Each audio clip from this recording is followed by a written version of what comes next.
Muy buenos días, hermanos amados. Les saludo en el amor del Señor y saludamos también, por supuesto, a todos quienes nos ven a través de la señal de internet.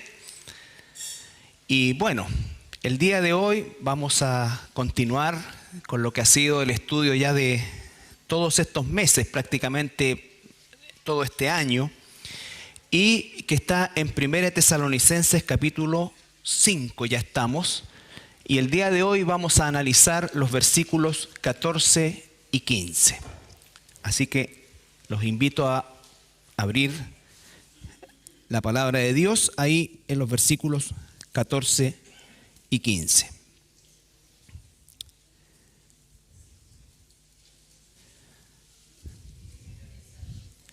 Primera Tesalonicenses capítulo 5 versículos 14 y 15. También os rogamos, hermanos, que amonestéis a los ociosos, que alentéis a los de poco ánimo, que sostengáis a los débiles, que seáis pacientes para con todos. Mirad que ninguno pague a otro mal por mal. Antes, seguid siempre lo bueno, unos para con otros y para con todos. Padre, esta mañana venimos delante de ti a examinar esta pequeña porción, Señor, de esta carta maravillosa y que nos confronta, Padre, con las realidades que vivió la iglesia en Tesalónica y que vivimos todas las iglesias a lo largo de los siglos, Señor. Permite, Padre, que podamos aprender hoy algo que apliquemos inmediatamente en nuestra vida como hijos tuyos. Te damos las gracias en el nombre de Jesús. Amén. Bueno, el capítulo 5 es el capítulo final de esta carta, escrita por el apóstol Pablo, si ustedes se recuerdan, desde la ciudad de Corinto, a una iglesia que fue una iglesia muy importante para él porque regocijó su corazón, porque era una iglesia que a pesar de las circunstancias que estaban viviendo, ellos, ¿no es cierto?, se mantenían firmes. Era tal el deseo de Pablo de saber acerca de esta iglesia. Recuerdan ustedes que él tuvo que salir abruptamente por la situación que se generó a partir justamente de la predicación del apóstol en esa ciudad. Todo a partir de lo que pasó con esta joven que estaba poseída por un demonio de adivinación y que Pablo liberó, y bueno, y todo eso trajo una consecuencia tremenda hacia él. Y él, más que nada, no por un asunto de ni siquiera de querer proteger su integridad, porque ya hacía bastante tiempo que él estaba siendo perseguido, encarcelado, y no era ese el punto. El punto era que no quería que los hermanos de Tesalónica sufrieran más persecución de la que ya habían empezado a sufrir por causa de la presencia del apóstol. Sin embargo, ¿no es cierto?, el apóstol Pablo les envía esta carta y a partir justamente de la visita de Timoteo y el regreso de Timoteo y las buenas noticias, pero a la vez, como toda iglesia y como toda institución humana, ¿no es cierto?, sobre todo la iglesia que está constituida de una forma tan heterogénea, entonces esa necesidad de hacer correcciones, de fortalecer aspectos en un organismo como la iglesia, que es un organismo vivo, a pesar que tenemos una organización y que debe ser organizada. La constitución de la iglesia está hecha de pecadores que hemos sido salvados por la gracia de Dios y que estamos todavía luchando contra nuestra condición que permanece. Por lo tanto, nadie podría esperar que existiera permanentemente un ambiente perfecto, amoroso, amable, grato. No, somos una familia grande, ¿no es cierto?, que venimos de distintos lugares y que venimos de distintas formaciones y que somos diferentes. Y el apóstol tiene que comenzar a estructurar una concepción corporativa que incluya esta instancia de diferencia, ¿ya? Y entonces, entre otras cosas, los anima con la explicación correcta del regreso del Señor, les habla del arrebatamiento, ¿no es cierto? Les habla de que no van a pasar y no están viviendo el día del Señor. la ira de Dios y que la iglesia no está puesta para ira, y termina en el capítulo 5, versículo 11, dice: por lo cual animaos unos a otros y edificaos unos a otros, así como lo hacéis. O sea, ya lo están haciendo, pero sigan creciendo en eso. Sigan creciendo en eso, porque la dinámica de la iglesia implica que permanentemente van a haber situaciones que tiendan justamente a afectar la convivencia o el ánimo o las convicciones de quienes estamos en la iglesia. A partir del versículo 12, la segunda sección del capítulo 5, ¿no es cierto?, Pablo comienza a dar instrucciones básicamente para vivir una vida que agrada a Dios, como lo ha dicho anteriormente, pero enfocado especialmente en las relaciones dentro de la iglesia. A veces la palabra de Dios nos exhorta y nos explica cómo debemos comportarnos fuera de la iglesia, pero también nos explica cómo debemos comportarnos y vivir dentro de la iglesia, ¿no es cierto? No es que seamos diferentes allá o acá, sino que significa que allá y acá tenemos que vivir como hijos de Dios, ¿ya? Entonces, por eso es que lo primero que parte es hablándoles acerca de la relación que tiene que existir entre los pastores, los líderes y las ovejas, que finalmente somos todos ovejas, y que la responsabilidad de los pastores es justamente dirigir, presidir, alimentar, y tiene que haber una coinonía en eso, de manera tal de que la iglesia pueda avanzar en un orden. No vamos a estar siempre de acuerdo en todo, por supuesto que no, pero la Escritura es lo que en definitiva manda nuestra relación, ¿ya? Y ahora, en el versículo 14, se va a dirigir a la asamblea, incluyendo los pastores, por supuesto, pero básicamente el foco es a toda la asamblea en aspectos que es necesario que como asamblea nosotros tengamos en consideración. Lo que va a hablarnos en el versículo 14 y 15 no es una prerrogativa exclusiva de los líderes, de los pastores. Debe ser un ejercicio que nos incluye a todos nosotros. A todos nosotros, ¿ya? Y dice: también os rogamos, hermanos, que amonestéis a los ociosos, que alentéis a los de poco ánimo, que sostengáis a los débiles, que seáis pacientes para con todo. Aquí casi tendría que orar de nuevo, pero porque esa es la realidad nuestra como iglesia. Era la realidad en Tesalónica y es la realidad en cualquier iglesia. Ahora, hay un aspecto que agrava un poco lo que vivimos el día de hoy nosotros, porque la época que vivimos, y cada vez esto se va desgraciadamente afianzando más en la cultura que vivimos, que es una cultura individualista, ¿no es cierto? Una cultura en la que todos estamos preocupados en primer lugar de nosotros mismos y de lo mío. Y no estoy diciendo que no sea así o que eso esté mal per se, pero cuando eso es la prioridad de la vida, obviamente va a resultar en algo que no es corporativo.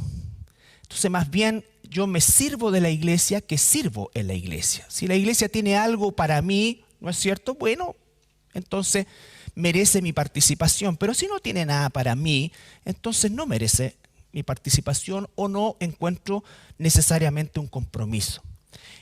Ese tipo de cultura en la cual nosotros estamos tan enfocados en lo mío, ¿no es cierto?, en mi necesidad, ha permeado, por cierto, también a la iglesia.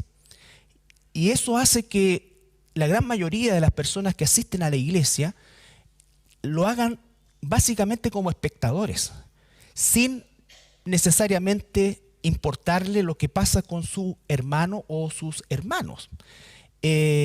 A veces ese culto a la privacidad, ¿no es cierto?, hace que la iglesia resulte en un aspecto muy religioso, como quizás lo era en su época o la época de ustedes si participó en una religión como el catolicismo romano, donde no importaba dónde entrara porque tú ibas a escuchar algo, a cumplir un ritual, y no necesariamente, salvo cuando la paz del Señor, esa cosa así que le daba la mano a un desconocido, si es que, ¿no es cierto?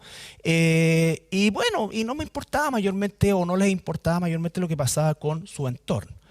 Pero la iglesia de Cristo no es así. La iglesia de Cristo es un cuerpo.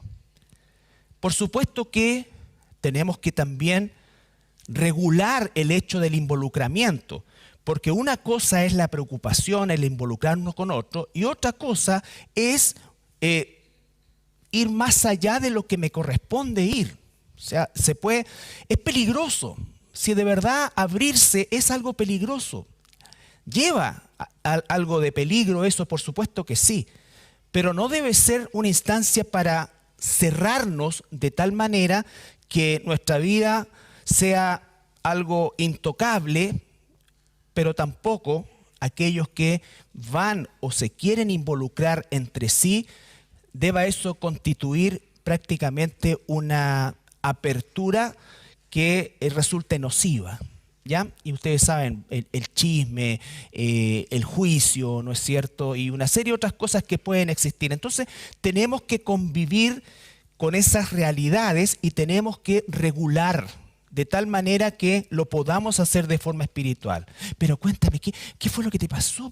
Y a veces no necesitamos contar, todavía la persona no tiene ganas de contar eso y basta con que nosotros le reconozcamos, le apoyemos, le escuchemos, los acompañemos, oremos y a lo mejor no sabemos exactamente lo que le pasó, ¿ya? O a veces sí, la persona quiere desahogarse, quiere contar algo y tenemos que ser responsables con lo que nos están contando, ¿ya? Entonces, implica que nosotros debemos aprender a involucrarnos unos con otros. La persona que está a su lado, las personas que estamos aquí, en su gran mayoría somos hermanos unos con otros, constituimos la familia de Dios, el cuerpo de Cristo. Y debemos tener una disposición, ¿ya? Si yo veo a alguien a lo mejor, o tú ves a alguien con un poco triste, o hoy no te había visto hace tiempo, ¿qué te había pasado? ¿Qué te importa?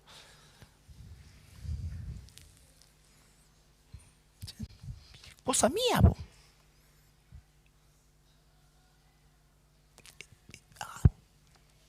No puede ser, ¿no es cierto? A veces una pregunta incómoda. Pero, por otro lado, nosotros debemos cultivar, ¿no es cierto?, el involucrarnos de manera sana y espiritual, ¿ya? El primer grupo de personas que aparecen aquí, por eso dice Pablo también en el versículo 14, os rogamos, ¿ya? Os rogamos, hermanos, somos una familia, que amonestéis, el primer grupo que aparece es amonestéis a los ociosos. Y la palabra ocioso en el original es la palabra atactos en el griego, que es mucho más de lo que nosotros pensamos, porque nosotros pensamos que la ociosidad es como no hacer nada, ¿ya? Pero el concepto ocioso en el idioma griego era una palabra que pertenecía al ámbito militar, y un ocioso era un insubordinado, ¿ya? Alguien que siempre iba en contra de las órdenes, alguien que se salía de la fila, ¿ya? Un insubordinado, alguien que era indolente, apático a las direcciones que se le daban, que fomentaba la pereza para cumplir las órdenes que se le entregaba, ¿ya? Entonces la iglesia, o en la iglesia, vamos a encontrar este tipo de personas también, que de alguna manera son rebeldes, insubordinados a las directrices que una iglesia tiene, ¿no es cierto? Son personas que a veces piensan que están subvaloradas, que no se les ha dado las oportunidades que se merecen. Son las personas que a veces piensan que podrían hacerlos mejor que la hermana que colocaron a cargo de, o al hermano que colocaron a cargo de, ¿ya? Y normalmente, por desgracia, no lo hacen abiertamente con quienes deben hacerlo, sino que son las personas que comienzan a generar el ruido que puede llevar a una cosa mucho más complicada dentro de la iglesia, que puede ser una división interna, ¿ya? Eso, hermanos, y por eso recalco el hecho de que es algo que nos corresponde a todos. Cuando tú eres apático a una situación así en la cual estás a lo mejor escuchando a alguien de esa manera, tú dices, bueno, sí, escuché, pero en realidad yo no me meto porque esa persona es medio complicado, ese hermano. No. Entonces, le quitamos, no voy a usar lo que se dice habitualmente, ¿no es cierto? Pero nos hacemos un lado porque en realidad es complicado.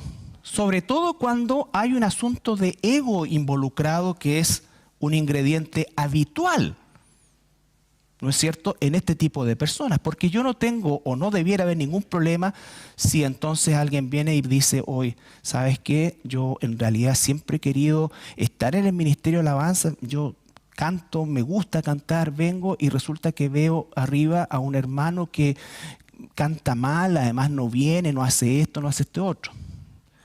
Y se le dará la explicación al respecto y en una de esas tiene razón. Pero el problema es que cuando esto se hace solapado, ¿ya? Comienza a generar ese ruido. Porque normalmente son personas que de alguna forma saben que están mal, pero no quieren estar mal. Entonces, si estamos enfrente y esto puede ocurrir en actividades sociales, un cumpleaños, no sé, tantas situaciones que pueden suceder en la cual existen estos comentarios, ¿ya? Y vuelvo a insistir, no tienes que estar de acuerdo con todo lo que ocurre en la iglesia, pero es pecado ya cuando comienzas a generar un ruido subterráneo en busca de encontrar aliados.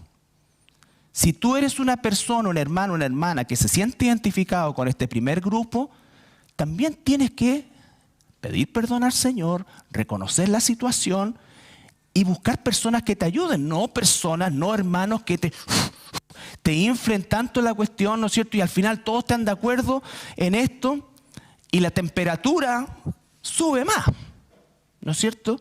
Y esas personas, porque no dice ahí apapacha al que está insubordinado, lo que dice es amonesta, ponle un alto, ¿ya? No va a ser, por supuesto, inmediatamente, a lo mejor quiera Dios que siempre sea así, pero no va a ser algo que la persona dice, sí, en realidad tiene razón, he sido un envidioso toda mi vida, así que... No, a lo mejor la persona se va a defender. No es agradable hacerlo, pero hay que hacerlo. ¿Y sabes por qué? Porque no es una prerrogativa ni una responsabilidad solo de los pastores, porque además, normalmente, uno se entera ya cuando la cosa es un incendio.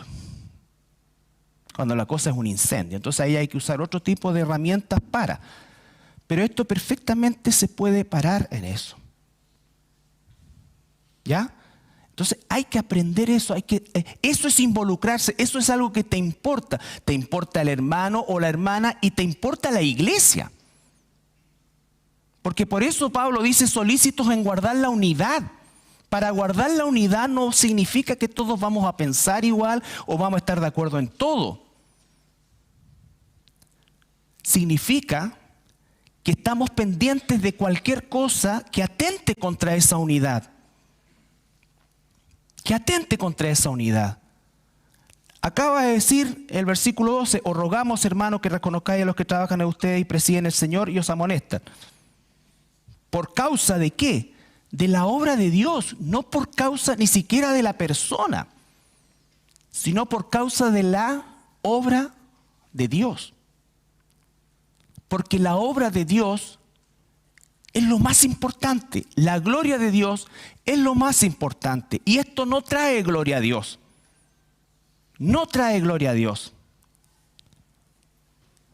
Hay a lo mejor alguien que piensa que podría ser mejor, que podría hacer esto, que no se han fijado en él, que no se han fijado en sus talentos, en sus capacidades. Y eso puede conducir a una amargura en la persona, si no lo expresa donde debe, si no realmente corrige su corazón. Entonces, qué hacer ahí. Es un primer diagnóstico difícil, Romanos 16, 16 al 19. Pero estaban estas personas ya en Tesalónica. Pese a que Tesalónica era una iglesia que el mismo Pablo dijo era una iglesia modelo, esto se presentó ahí y se presenta en toda iglesia. Es una realidad, hermano. Nosotros hemos tenido nuestra dosis en el tiempo y seguramente vamos a seguir teniendo también nuestra dosis en el tiempo. Romanos 16, 16. Perdón. Romanos 16, 16 al 19.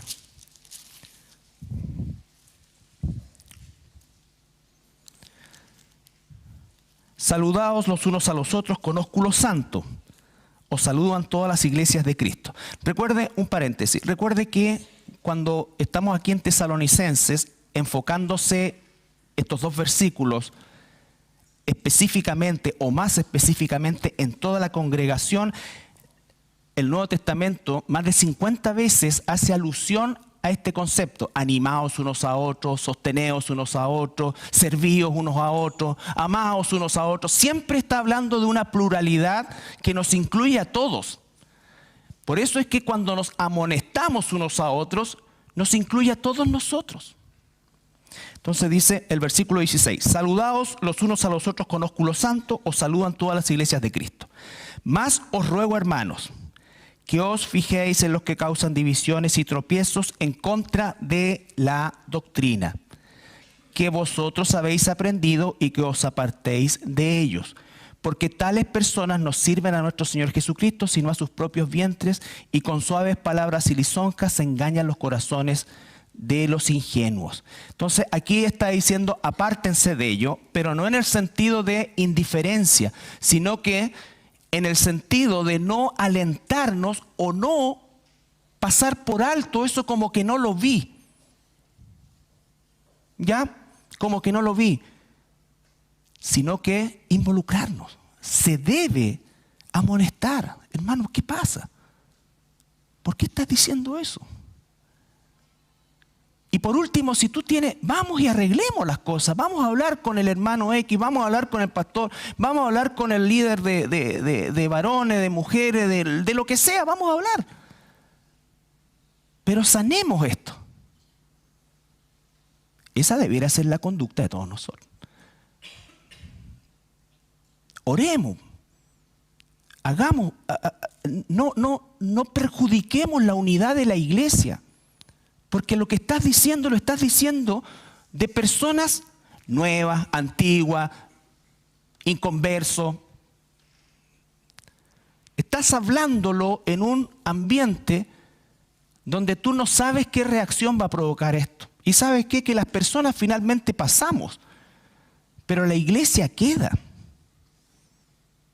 Y la iglesia, ¿no es cierto?, el cuerpo de Cristo, la obra de Dios, la unidad de la iglesia, es prioridad para Dios y debe ser también prioridad para nosotros. Entonces, hermano, ¿cómo es que debemos nosotros, ¿no es cierto?, involucrarnos espiritualmente teniendo un corazón realmente sensible en lo que es prioritario? No pienso en mí, porque cuando uno piensa en mí, dice, pero ¿para qué me voy a hacer problemas si en realidad qué tanto? No, hay un problema. Este es un punto de partida. Esto va a generar. Estas personas después se transforman muchas veces en caudillos que tienen sus propios grupos de débiles, como dice aquí, que le creen lo que está diciendo y comienzan a ver las cosas a través de su propia frustración. Y vuelvo a insistir, incluso puede haber una decisión equivocada, hermanos, porque nadie acá está, ¿no es cierto?, incólume, ¿no es cierto?, ni goza de lo que gozan los papas de infalibilidad. No, somos todos falibles, todos podemos cometer errores y los hemos cometido, pero tenemos que amarnos unos a otros en la transparencia. En algún momento nosotros nos tocará, ¿no es cierto?, exhortar en esta dirección a algunos y en otras debemos tener la humildad de recibir esa exhortación. esa exhortación, porque la unidad de la iglesia, la salud de la iglesia es prioritaria. Es prioritaria. La iglesia no es una exhibición de personas perfectas. La iglesia es una comunidad compuesta de personas que somos pecadores, que hemos sido salvados por gracia, que luchamos contra nuestras propias oscuridades, ¿no es cierto? Y que buscamos realmente la gloria de Dios en amor a Él y en amor a nuestros hermanos. La iglesia no es un lugar uniforme, la iglesia es algo absolutamente heterogéneo. Y el milagro de la iglesia es que estamos unidos en Cristo Jesús. Somos hijos de un mismo Padre, tenemos un mismo propósito y vamos a un mismo lugar. Entonces tenemos que aprender esto. Esto, hermanos, es fundamental para la salud de la iglesia. Dice en Colosenses capítulo 3, versículo 16.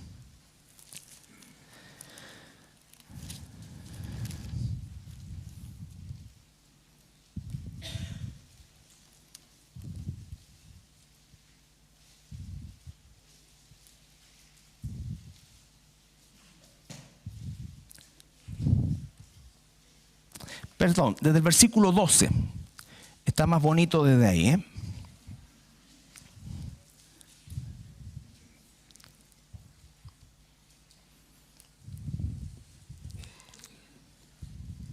Colosenses 3:12 en adelante. Fíjense, siempre en plural. Vestíos, porque a veces queremos que otros se vistan, pero yo no. Vestíos pues como escogidos de Dios, santos y amados, de entrañable misericordia, benignidad, humildad, mansedumbre, paciencia. Soportando. ¿Por qué diría la palabra soportando? Es una palabra fuerte. Porque somos distintos. Esta iglesia tiene 33 años. Algunos de los que estamos aquí llevamos 33 años juntos.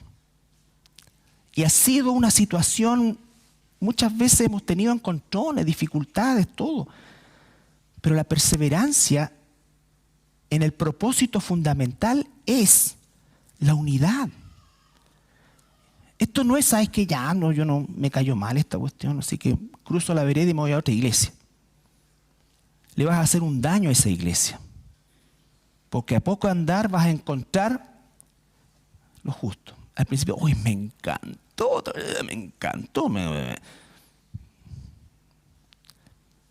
A lo largo del tiempo yo he conocido personas que estaban encantadas y después nos odian.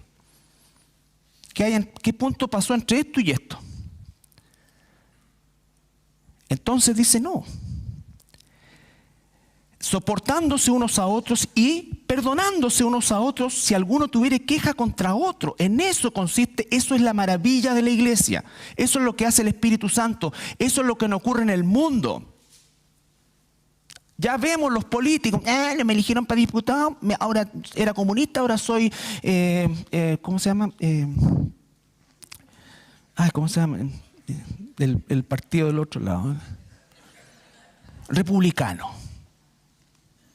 Porque aquí me dieron un cupo allá, no sé, pues yo vivo en Santiago, me dieron un cupo allá en la carretera austral de diputado y allá postulo, no tengo idea de lo que es, pero el sueldo es bueno. Entonces, esa falta de convicciones que existe en el mundo en general no puede ser en la iglesia. Si la iglesia, aparte que en el tiempo ya uno se va poniendo como más mañoso. ¿Y qué vamos a hacer? Lo que hace el mundo. No, todos tenemos que poner nuestra cuota. Soportándose unos a otros, si alguno tuviera queja contra otro. Versículo 14. Y sobre todas estas cosas, o sea, si parece poco o parece mucho, perdón, lo anterior, vestidos de amor, el amor de Dios, ágape, que es el vínculo perfecto. Esto se cultiva, hermanos. Esto no es automático. Esto lleva años. Años. Y para que se presente en alguna medida lo que dice el versículo 14, tienen que ser años de fidelidad. No creas que esto van a ser de forma intermitente, no.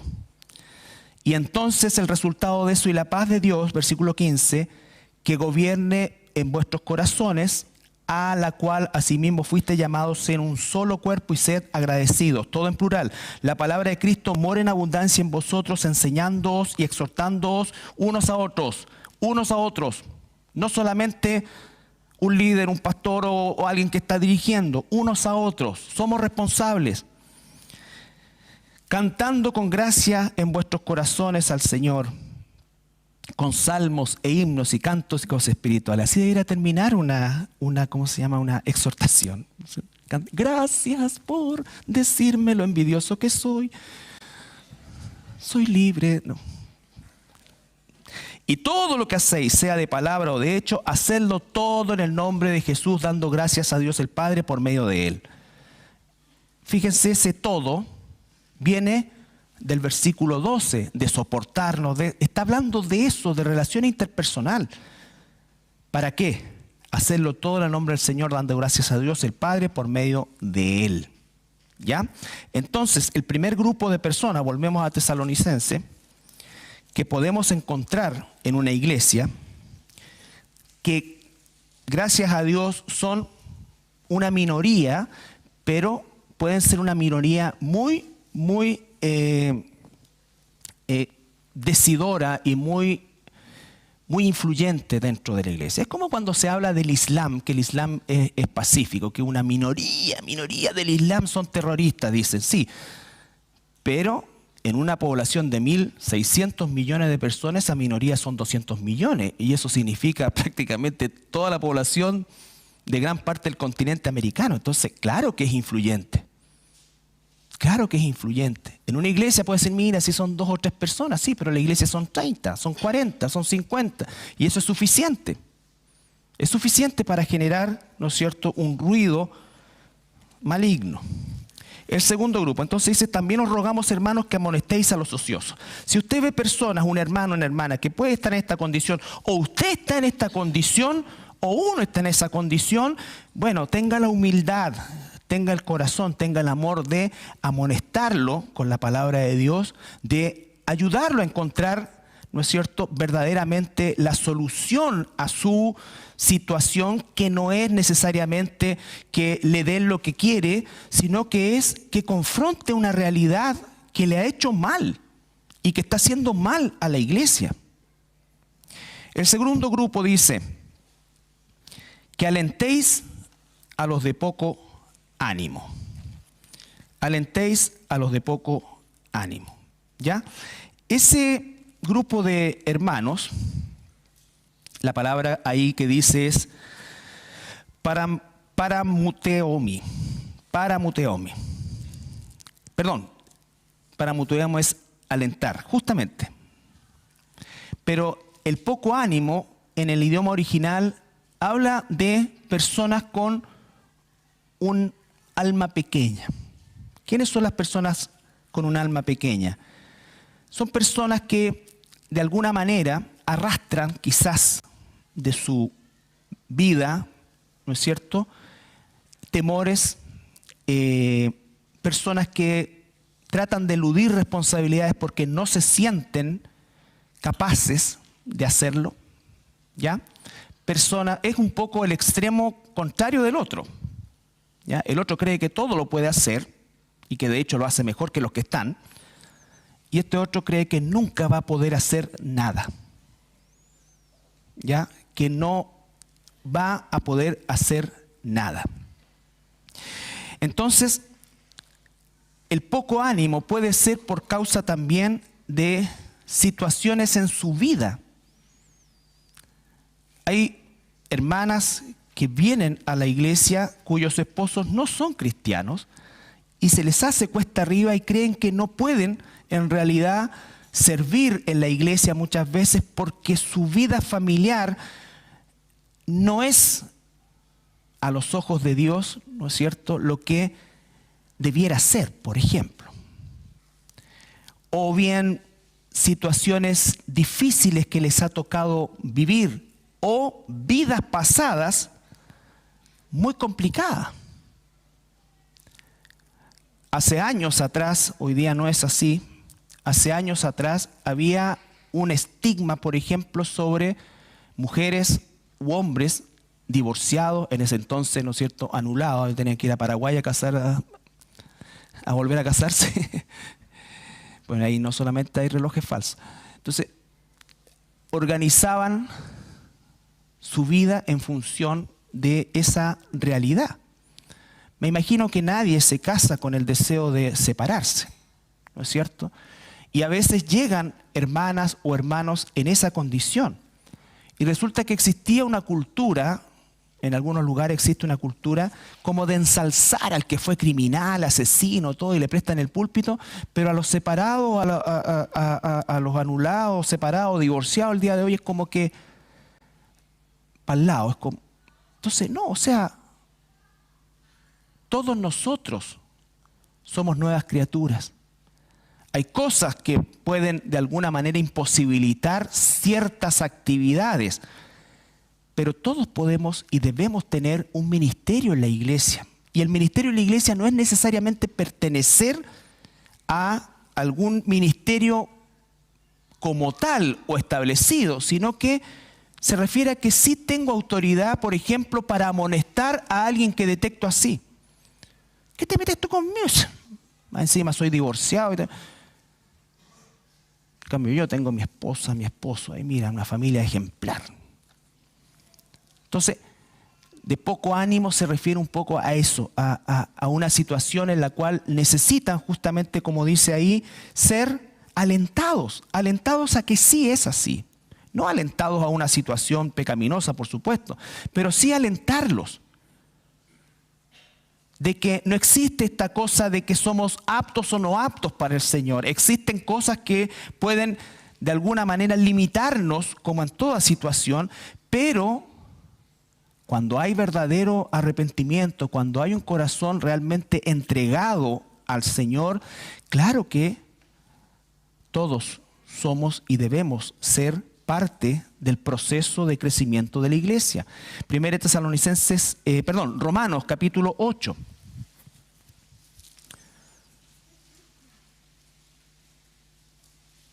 Versículos 28 y 29. ¿Por qué esta palabra es tan importante de Romanos?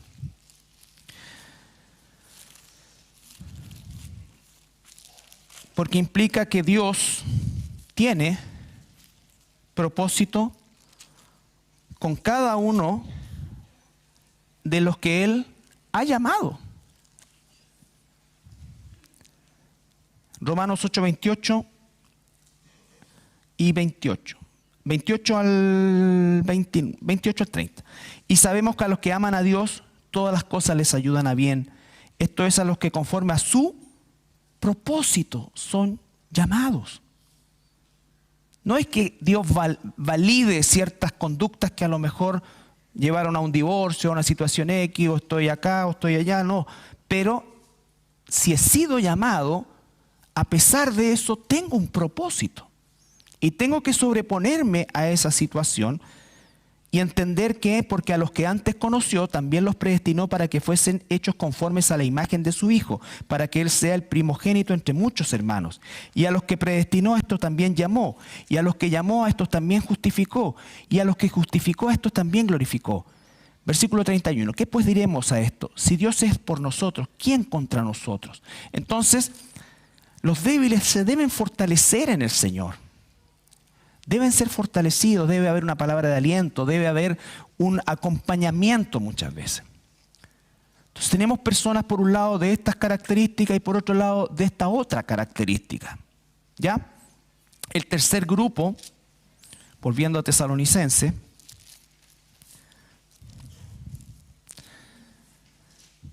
se parece mucho al anterior y puede que se den los dos juntos, pero dice...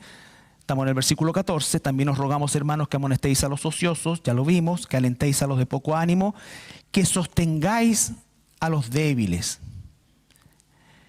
Que sostengáis a los débiles. ¿Ya? ¿Quiénes son los débiles? Los débiles, bueno, la palabra ahí es sin fuerza, pero no solamente sin fuerza desde el punto de vista físico, sino que también sin fuerza desde un punto de vista emocional, espiritual, ¿ya? Los débiles son aquellos hermanos que de alguna manera siempre están dudando. Siempre dudan de cosas. Hay que ayudarlos, hay que sostenerlos. Son hermanos que a lo mejor están tan agobiados a veces que consideran pecado cosas que no lo son, que están permanentemente dudando de su salvación, permanentemente dudando de su capacidad como cristiano, que piensan que pensaron algo pecaminoso, ¿no es cierto? Y eso ya lo descalifica, eso ya lo sacó. Y eso es algo que nos pasa a todos, hermanos, porque nuestra cabeza es una máquina de pensar tonteras muchas veces, ¿no es cierto? Y es porque estamos luchando contra eso. Por supuesto que no damos y no debemos nunca dar rienda suelta a eso y debemos buscar a Dios, ¿no es cierto?, agobiadamente y permanentemente, para que esté permanentemente limpiando nuestra mente, nuestro corazón. Por eso dice Pablo, fíjate en las cosas buenas, correctas, lo que es. Es decir, cambia el foco de lo que te estás alimentando, de lo que estás viendo. Por eso es que escudriña la Escritura, buscas cosas que te edifiquen, no cosas que te incentiven en lo malo. En lo malo.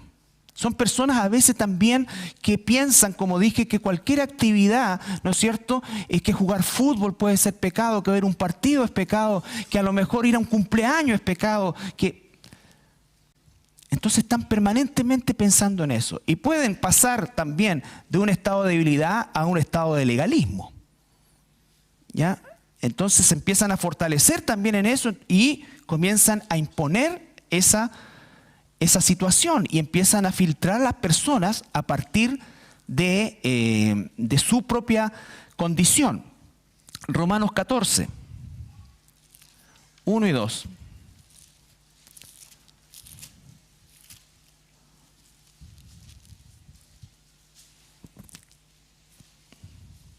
Recuerden que Pablo está hablándole a gentiles, personas no judías, que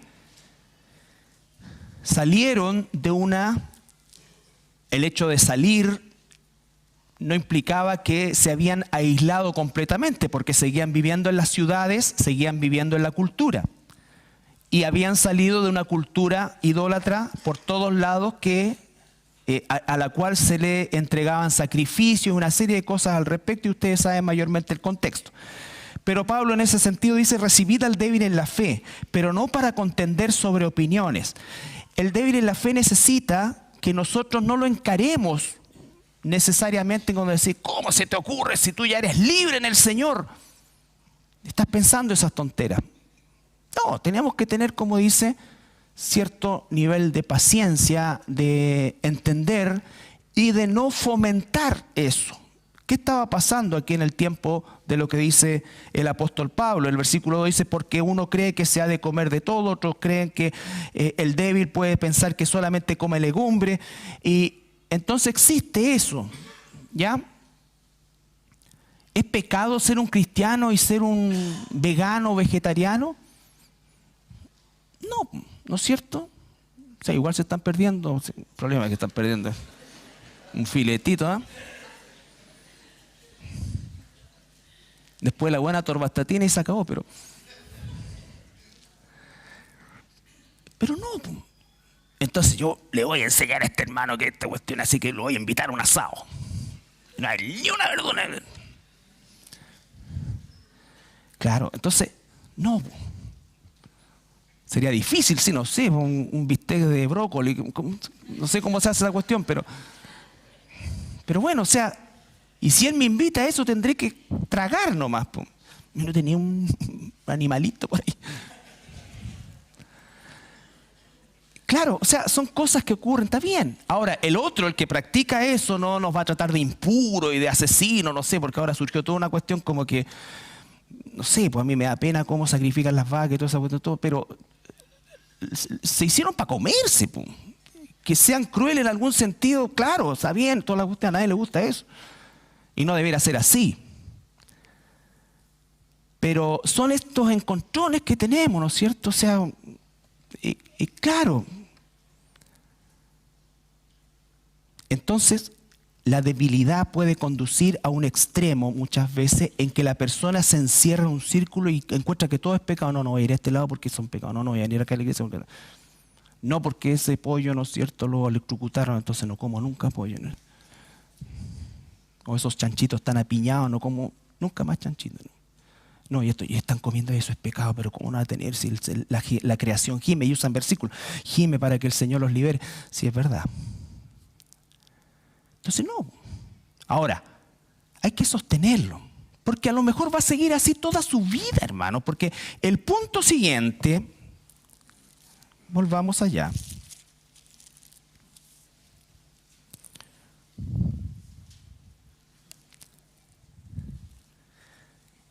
Versículo 14. Que seáis pacientes para con todo. Oye, alguien se enojó una vez porque yo dije así en tono de broma, que nosotros la iglesia era como un zoológico, ¿se acuerdan de eso? Claro. Olvídate, me hicieron pibrio. ¿Ya? Yo creo que es peor que un zoológico, pero... Porque por último en el zoológico están detrás de reja, nosotros andamos sueltos. Entonces los arañazos van, vienen.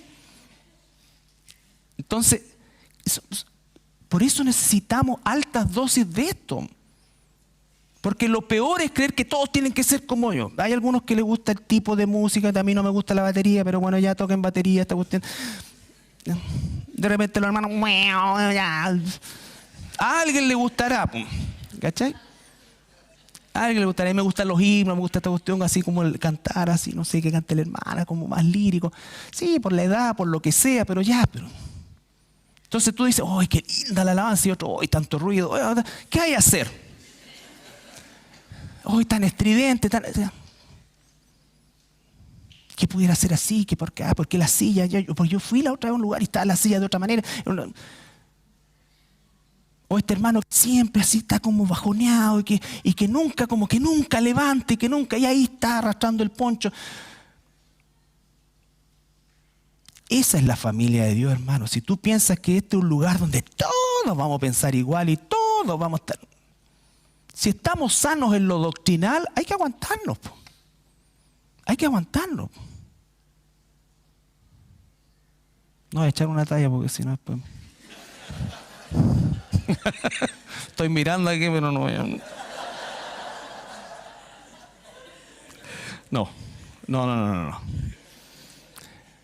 Claro. Ya no, que esto de acá, que allá, que esta cosa aquí, que podríamos. Siempre hay que podríamos. ¿Por qué no coopera en lo que hay? Oye, podríamos hacer esto, sí. Pero hay esto, ¿por qué no lo fortaleces y desde adentro comienzas a hacer sugerencias que pueden ser súper buenas, pero ¿sabes qué? Tú ni vienes, pum. Entonces tú podríamos caer en un tacho vacío. No porque no tenga validez, porque una vez, y ustedes saben por qué nos reunimos los miércoles, porque había un hermano, mucho tiempo atrás, que decía, ¿por qué no cambia? Porque lo hacíamos antes los jueves. ¿Por qué no cambia los miércoles? Es que yo el miércoles, para mí el miércoles, yo el miércoles tengo toda la tarde libre, el miércoles. Lo cambié para el miércoles. No vino más. No vino ni el lunes, martes, miércoles, jueves. Y ya ahí quedamos con el miércoles. Bueno, ahora el jueves hay de reunión de mujeres, tenemos otro tipo que éramos chiquititos. Y en ese tiempo uno como que quería darle el gusto a todo, porque todos opinaban. Vieran ustedes cuando hicimos esta cuestión. No, unos querían ladrillo, otros querían... Y no se ponían con ni uno, pero todos decoraban. ¿Qué voy a hacer con eso? Ahora, la paciencia, hermanos, ustedes hoy día me ven reírme de eso. Pero me hubiesen conocido los primeros 5 años, no habrían reído, habrían llorado. Porque yo no tenía paciencia. De hecho, le hice daño a personas por eso. Pues yo empecé a tratar esto como un regimiento. ¿Y qué pasa en el regimiento? Están todos ordenaditos. Están todos ordenaditos y al que no le llega su guascazo. Bueno, hoy día no, porque lo demandan y se va el teniente preso. Pero No se puede, porque no es así. Fíjense ustedes la iglesia, cuando empieza la iglesia y sobre todo en el trabajo que Pablo hizo, ¿no es cierto?, a lo largo del imperio, la iglesia, mientras todos eran judíos, como que la cosa se mantenía bien, porque todos tenían el mismo tipo de comida, todo. Después empezaron a entrar los gentiles. Después empezaron a entrar los samaritanos. Entre judíos y samaritanos se odiaban. Después las iglesias empezaron a constituirse entre esclavos y libres. Resulta que el líder de alabanza era un esclavo y los otros eran amos. El líder de esto o el que les enseñaba era un esclavo. Entonces se produjo también una situación. Por eso están estas palabras: sosténganse, sean pacientes con otros, sopórtense. Justamente por eso, una situación mucho más marcada que la que tenemos nosotros. Nosotros somos, ¿no es cierto?, una mezcla de muchas cosas, pero en aquel entonces un judío sentarse con un samaritano. Recuerden al apóstol Pedro cuando llega donde Cornelio. El debut de Pedro en el mundo gentil es, ustedes saben que para un judío entrar a la casa de un gentil es complicado, dijo. No, es abominación. ¿Qué harías tú si entra un tipo a tu casa y te dice, oye, venirte a ver, para mí es una abominación, pero bueno, me mandaron? Ese nivel de diferencias. Por eso es que está escrito esto, y esto es a lo largo de todo el tiempo. La iglesia es una institución divina y perfecta en Cristo desde el punto de vista de su estructura. Pero quienes la integramos somos todos pecadores que necesitamos paciencia los unos con los otros, que somos diferentes, que tenemos distintas ideas, pero que estamos unidos en la doctrina. La unidad, por eso dice en Efesios, solícito en guardar la unidad, un solo Dios, un solo bautismo, una sola palabra. Eso es lo que nos hace unidos y eso es lo que nos hace amarnos a pesar de que podemos ser sumamente diferentes. Sumamente diferentes. Por supuesto que como en toda cosa, la iglesia tiene que guardar una compostura. Cuando la Biblia dice hagan todo en orden y en decencia, significa que hay algo que debemos respetar, orden y decencia. ¿Qué es lo que era orden y decencia cuando se escribió eso? Probablemente sea distinto a lo que es hoy. Piensen ustedes que los judíos, que muchos maestros, rabinos se convirtieron y empezaron a ver en las reuniones a mujeres también, cosa que hasta el día de hoy el Muro de los Lamentos tiene un lado de mujeres y un lado de hombres. Eso hoy día, ¿no es cierto?, sería algo que quizás en la realidad del mundo que vivimos es impracticable, pero eso es una muestra muy ínfima de la cultura que era mucho más fuerte en aquella época. En aquella época. Y comenzó a haber todo este tipo, y el apóstol Pablo, que era un rabino, ¿no es cierto?, y que había sido formado en la más estricta forma, él dice ya no hay judío, no hay griego, no hay hombre, no hay mujer, somos todos uno. Hay un orden, por supuesto, en la iglesia, no se trata de una mazamorra, se trata de un orden. De un orden. Pero un orden en una pluralidad que solo la iglesia puede exhibir el día de hoy y debiera exhibir el día de hoy. Por eso dice, tengámonos paciencia, todos nosotros. Quiero terminar con Gálatas capítulo 6. Perdón.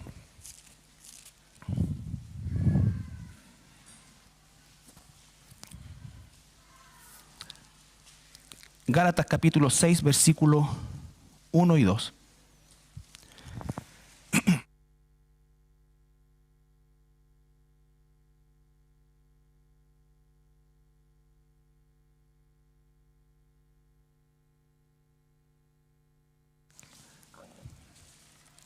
Hermanos, otra vez a la familia de Dios. Si alguno fuere sorprendido en alguna falta, falta no es necesariamente sinónimo de pecado, lo incluye, pero usa una palabra más amplia. Vosotros que sois espirituales, significa más maduros, restauradle con espíritu de mansedumbre. Siempre, diría yo ahí, considerándote a ti mismo, no seas que tú también seas tentado.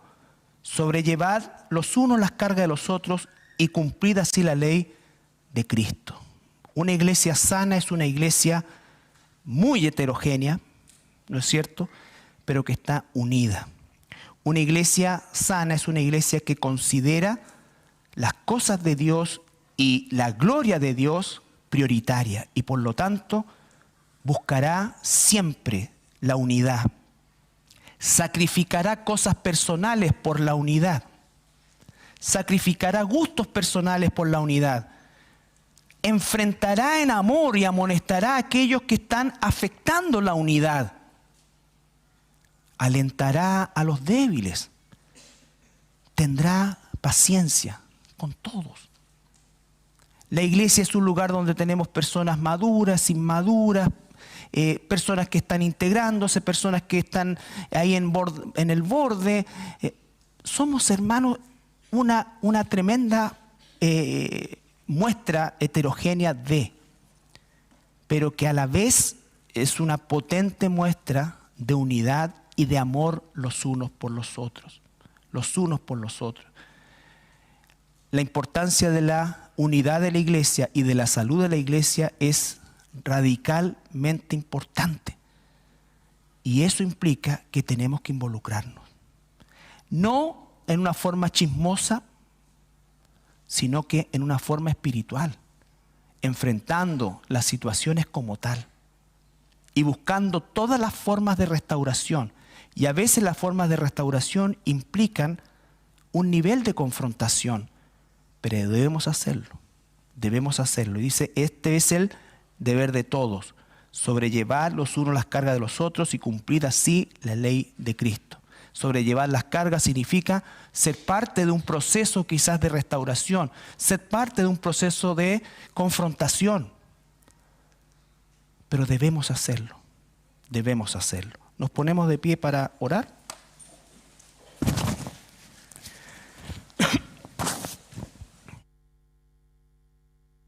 Te damos gracias esta mañana por tu palabra y pedirte, Señor, que esto que fue escrito hace tantos años, Padre, tantos siglos, toma una vigencia increíble, Padre, porque es tu palabra. Porque las mismas dificultades que se presentaban en esta iglesia se han presentado a lo largo de los siglos, Señor, en todas las iglesias. Y es porque los seres humanos no hemos cambiado mucho, Señor. Nuestra pecaminosidad se expresa siempre, Padre. Pero también te damos gracias, Señor, porque podemos entender esa condición y podemos tomar de ti, Señor, las herramientas y la fortaleza que no tenemos en nuestra naturaleza, sino que viene de ti, Señor. Padre, que aprendamos a ser una iglesia que cultiva el involucramiento espiritual en la hermandad, Señor, porque todos debemos tener un propósito fundamental y prioritario. Es tu gloria, porque cuando una iglesia, Señor, se divide, se destruye por egos, por caudillismo, Señor, es una pésima muestra e imagen para este mundo. Cuando una iglesia se muestra creciendo en unidad, a pesar de nuestras diferencias, que mostramos a este mundo que somos capaces de amarnos, no porque en nuestra naturaleza humana exista ese amor, sino porque hemos aprendido a cultivarlo y a desarrollarlo de parte tuya, Señor. Gracias, Padre amado, te doy en esta mañana, en el nombre de Jesús. Amén.